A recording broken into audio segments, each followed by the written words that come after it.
Hello दोस्तों, तो आज हम बात करेंगे कि भारतीय रेल की शुरुआत कैसे हुई, उसका विकास कैसे हुआ, उसका इतिहास क्या रहा। इन सभी बातों की चर्चा करेंगे इस वीडियो में, तो बने रहिए। और अगर आप हमारे चैनल पर नए हैं तो चैनल को प्लीज़ सब्सक्राइब ज़रूर कीजिए। ठीक है, तो चलिए शुरू करते हैं भारतीय रेल के बारे में। भारतीय रेल को बिछाने का जो पहला सुझाव की हम बात कर रहे हैं कि रेल लाइन भारत में बिछाई जाए, तो इस बात का जो सुझाव है वो दोस्तों 1831 में मद्रास में आया। और इस रेल को जो है घोड़े खींचने वाले थे। कौन खींचने वाले थे? घोड़े खींचने वाले थे। रेल के डिब्बे को जो है घोड़े खींच करके चलाएंगे, इस तरह का सुझाव दिया गया। कहाँ पे? मद्रास में। 1831 की बात है। तो 1831 वह डेट है जब रेल लाइन बिछाने का पहला सुझाव आया था। ठीक है, उसके बाद अगर हम बात करें तो 1834 जब आती है, तो 1834 में इंग्लैंड में जो है रेल का पहला प्रस्ताव रखा जाता है। इंग्लैंड में रखा जा रहा है, लेकिन प्रस्ताव भाई साहब भारत का है। तो रेलवे का जो पहला प्रस्ताव है, भारत का जो पहला भारत की जो रेलवे का जो पहला प्रस्ताव है वह इंग्लैंड में रखा जाता है। क्योंकि उस समय 1834 की बात हो रही है, तो ब्रिटिश सरकार हमारे ऊपर जो है गवर्न कर रही है। और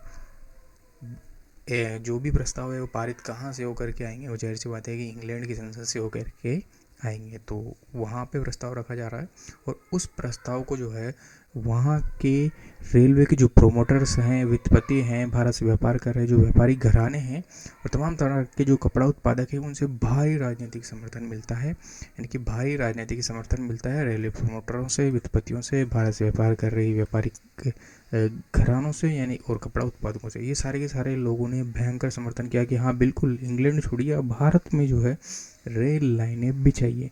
ऐसा क्यों इंग्लैंड छोड़ करके भारत में रेल लाइनें बिछाने का जो भारी भयंकर जो समर्थन है, ये लोग क्यों कर रहे थे? यही लोग कर रहे थे, जनता नहीं कर रही थी। वहाँ की जनता चाहती थी कि इंग्लैंड में रेल लाइनें बिछे, वहाँ पर जो है वो इंफ्रास्ट्रक्चर डेवलप हो। लेकिन नहीं, ये लोग चाह रहे थे कि जो रेलवे का जो इंफ्रास्ट्रक्चर है, जो भी वहाँ की तमाम तरह की चीज़ें हैं, लाइनें वगैरह, वो सारी की सारी कहाँ चलाई जाए? भारत में चलाई जाए। क्योंकि ये लोग चाहते थे, क्योंकि ये व्यापारी लोग थे, इनको क्या है कि मुनाफा चाहिए था। इंग्लैंड की जनता से इनको ज़्यादा कुछ मतलब नहीं था। इनको अपनी जेबें भरनी थी, पर्सनली सबको अपनी अपनी जेबें भरनी थी। तो इनको जो है भारत में रेलवे लाइनें बिछाने से फ़ायदा ये था कि जब भारत में ये लाइनें बिछाएंगे, तो भारत में मान लीजिए यहाँ पर कच्चा माल है, तो यहाँ से रेलवे लाइन के माध्यम से ये बंदरगाह तक आ जाएगा। बंदरगाह से फिर ये होते हुए समुद्र के रास्ते ब्रिटेन तक पहुँच जाएगा। ब्रिटेन में लगे हुए हैं उद्योग, और इन उद्योगों को चाहिए लगातार क्या? इन उद्योगों को चाहिए लगातार कच्चा माल। तो कच्चे माल की जो है वो रिक्वायरमेंट है, और एक कच्चे माल की रिक्वायरमेंट भारत के माध्यम से पूरी की जाएगी। और कच्चे माल को ढोने के लिए जो है रेलवे की आवश्यकता है। ठीक है, तो ये व्यापारियों का लाभ था। ये उनकी जो है मंशा यहाँ पे काम कर रही थी कि वहाँ से जो कच्चा माल है वो जितना जल्दी हो सके उतना जल्दी मंगवाया जाए उद्योगों में, और यहाँ का जो ब्रिटेन का जो है वो औद्योगिक विकास किया जाए। तो औद्योगिक क्रांति चल रही है उस समय पे। तो इसलिए ये सब चीज़ें यहाँ पर देखने को मिल रही है। उसके बाद इस प्रस्ताव में एक महत्वपूर्ण चीज़ तय हुई कि ठीक है, हम रेलवे लाइनें बिछाएंगे, लेकिन बिछाएगा कौन? तो रेलवे लाइनें जो है भारत में बिछाएगी प्राइवेट कंपनियां। ठीक है, तो भारत में रेलवे लाइनें बिछाने वाली है प्राइवेट कंपनियां। ठीक है, मैं इस प्राइवेट कंपनियों वाले टॉपिक को डाल रहा हूँ क्योंकि इसका एक तीन तरह के क्वेश्चन यहाँ पे देखने को मिल रहे हैं कि सबसे पहले भारत में रेलवे लाइनें बिछाने का काम किसने किया? प्राइवेट कंपनियों, सरकार ने, या फिर सरकार या प्राइवेट कंपनियों ने? तो सबसे पहले प्राइवेट कंपनियों ने किया। ठीक है, कब किया? 1834 के रेलवे प्रस्ताव के माध्यम से। ठीक है, उसके बाद आता है 1849। 1849 में गवर्नर जनरल बनते हैं लॉर्ड डलहौजी। लॉर्ड डलहौजी जब गवर्नर जनरल बन गया है, तो एक पॉजिटिव फैक्टर रेलवे के लिए और मिल गया। कैसे? डलहौजी जो ये लॉर्ड डलहौजी था, ये लॉर्ड डलहौजी भारत में तेजी से रेलवे लाइनें बिछाने का जो है पक्का समर्थक था भाई साहब। ये चाहता था कि भारत में जितना हो सके उतनी तेजी से जो है रेल लाइनें बिछनी चाहिए। तो गवर्नर जनरल, जो कि सबसे बड़ा राजनीतिक सत्ता भारत में देखा जाए, तो वो आदमी जो कह रहा है कि रेल में भारत में जो है जितना जल्दी हो सके उतना रेल लाइनें बिछाओ। तो जब डलहौजी साहब ही चाह रहे हैं, और वहाँ के जो प्रमोटर है, वित्तपति घराने जो भी व्यापार कर रहे थे, वो लोग तो चाह ही रहे थे। लेकिन जब भारत का गवर्नर जनरल भी यही चाहता है कि बिल्कुल जितना हो सके उतनी तेज़ी से यहाँ पर रेलवे लाइनें बिछनी चाहिए, तो गति तो मिलेगी और काम भी हुआ। तो उस काम का नतीजा मेरे को देखने मिला 1853 की डेट आती है और मुंबई और ठाणे के बीच में पहली रेल लाइन यातायात के लिए खोल दी जाती है। तो भारत में पहली रेल लाइन खुली है दोस्तों 1853 में, ठीक है। तो वो चली थी मुंबई और ठाणे के बीच। उसके बाद अगर हम बात करें तो अब क्या हुआ, 1853 में ही रेल विकास कार्यक्रम रखा गया। रेल विकास कार्यक्रम के तहत क्या तय हुआ कि 4 प्रमुख ट्रंक लाइनें बनाई जाएंगी, 4 बड़ी बड़ी ट्रंक लाइनें बिछाई जाएगी जिनका एक जाल सा बना दिया जाएगा और इस जाल के अंतर्गत देश के जो भी अंदरूनी भाग है उनको बड़े बंदरगाहों से जोड़ दिया जाएगा। तो क्योंकि जाहिर सी बात है रेल तो बना ली, अब जो मेन मोटिव क्या है कि देश के जो भारत देश के जो अंदरूनी भाग है इनसे माल बंदरगाहों तक पहुंचना चाहिए, बंदरगाहों से पहुंचेगा तभी तो ब्रिटेन पहुंच पाएगा। तो इसलिए अब जो रेल विकास कार्यक्रम लाया जा रहा है 1853 में, वो रेल तो चली गई 1853 में, हमने देखा कि मुंबई से ठाणे के बीच यातायात की भी ट्रेन उन्होंने ओपन कर दी। तो अब मेन जो मुद्दा था वो उसकी बात है, रेल विकास कार्यक्रम में उन्होंने कहा कि भाई साहब अंदरूनी भागों को जो है हम 4 प्रमुख ट्रंक लाइनों के माध्यम से जो है वह बंदरगाहों से जोड़ेंगे। उसके बाद अगर हम बात करें कार्यों का हस्तांतरण, अब कार्यों का हस्तांतरण किस तरह से देखा जाता है, कार्यों का हस्तांतरण करना पड़ा है क्योंकि लोग संतुष्ट नहीं हो रहे थे। अगर हम बात करें 1869 की, 1869 तक जो प्राइवेट कंपनियां थी वो 4000 मील से अधिक रेलवे लाइनें बिछा चुकी थी। लेकिन ये जो 4000 मील की जो उन्होंने रेल लाइन बिछाई थी तो ये काफ़ी टाइम ले लिया, इसने काफ़ी धीमी गति से काम कर रही थी और खर्चा जो है वो बहुत ज़्यादा हो रहा था, तो लोग इससे संतुष्ट नहीं थे। तो इस वजह से कार्यों का हस्तांतरण करना पड़ा। कैसे कि अब कार्य कंपनी न कर करके कौन करेगा, सरकार करेगी। 1869 में जो है ये फैसला लिया गया कि लाइन बिछाने का जो कार्य है वो सरकार करेगी अब, ठीक है। तो मैंने इसलिए बताया था कि 1834 का जो प्रस्ताव आया था उसमें प्राइवेट कंपनियां जो है प्राइवेट कंपनियां रेलवे लाइन बिछाने वाली थी। उसके बाद हमने देखा 1869 में जो है सरकारी उद्यम के रूप में, यानी कि सरकार जो है वह रेलवे लाइन बिछाने वाली है, ठीक है। तो सरकार की हम बात करेंगे अभी, तो सरकार जो है ये सरकार, ठीक है। तो सरकार जो है वह रेलवे लाइनें बिछाने वाली है, ठीक है।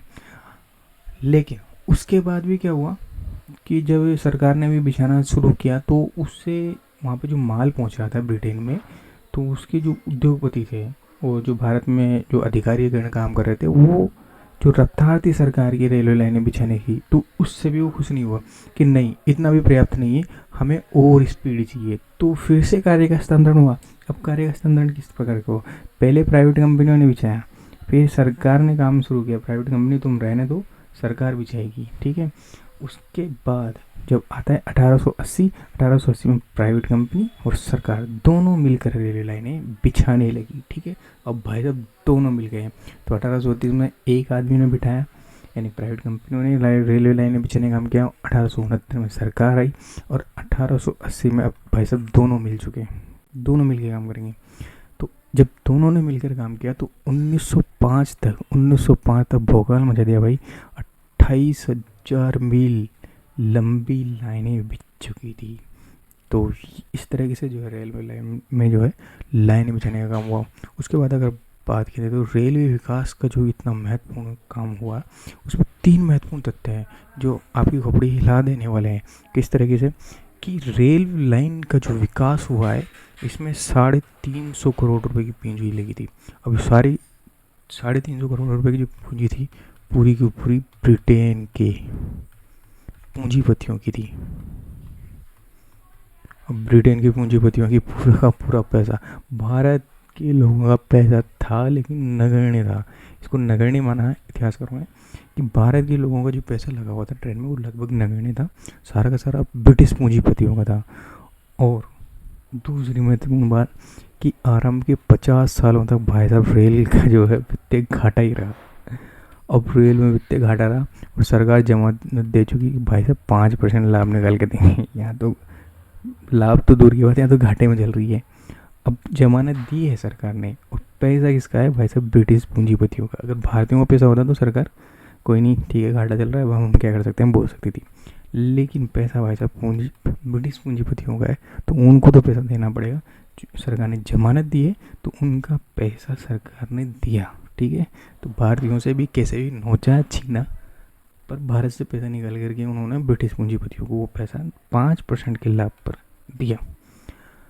अब तीसरी महत्वपूर्ण बात है कि रेल योजना जो है तैयार करने में, जो भी रेल का जो काम है विकास है उसकी योजना बनाने में, और रेल का निर्माण करने में, डिब्बे वगैरह भी इंजन वगैरह सब बनाने में, और इसका मैनेजमेंट यानी कि प्रबंधन करने में, इन सारी चीज़ों का जो ध्यान रखा गया कि किन लोगों को ध्यान में रखकर ये सब चीज़ें की गई।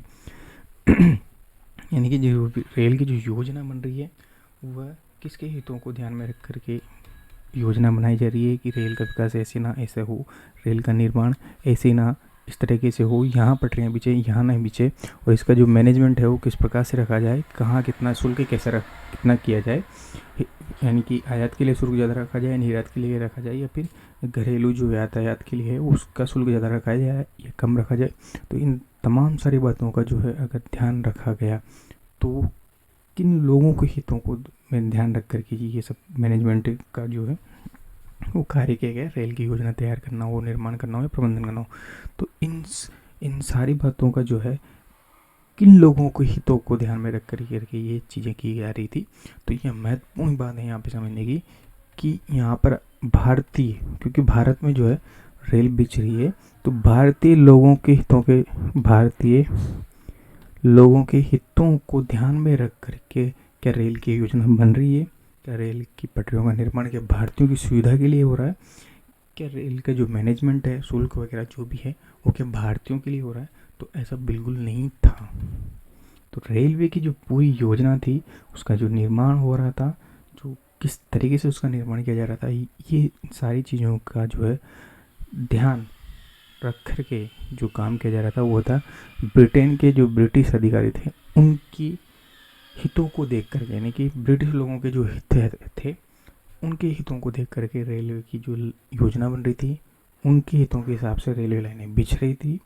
और उन्होंने इस तरह की व्यवस्था कर रखी थी कि भारत के जो अंदर के व्यापार है, जो उद्योग हैं, जो भारतीय लोग कर रहे हैं, उनका जो है उनको अगर रेलवे के माध्यम से अगर कुछ माल वगैरह पहुंचाना है तो वो महंगा हो, और जबकि भारत से ब्रिटेन अगर माल पहुंचाना है तो वो सस्ता पड़े। तो इस तरह का इन्होंने मैनेजमेंट किया, इस तरह की चाल चलेंगी। और साथ ही साथ इन्होंने जो है यानी कि कुल मिलाकर के ब्रिटिश आर्थिक हित और ब्रिटिश ही सैन्य हित भी इसमें शामिल थे। सैन्य हित अपने सैन्य हितों के लिए, ताकि सैनिक एक जगह से दूसरी जगह पर अगर कुछ क्रांति हो तो फटाफट वहाँ पर जो है अटैक करने के लिए जा सकें। तो अपने सैन्य हितों के लिए, अपने आर्थिक हितों के लिए, अपने राजनीतिक हितों के लिए ये सारे के सारे हित किसके ध्यान में रखे गए, भारतीय जनता के नहीं बल्कि ब्रिटिश लोगों के, जो है ब्रिटिश कंपनी के, ब्रिटिश अधिकारियों के हितों को ध्यान में रख करके ये रेलवे की जो योजना उसका निर्माण और उसका प्रबंधन किया गया। ठीक है,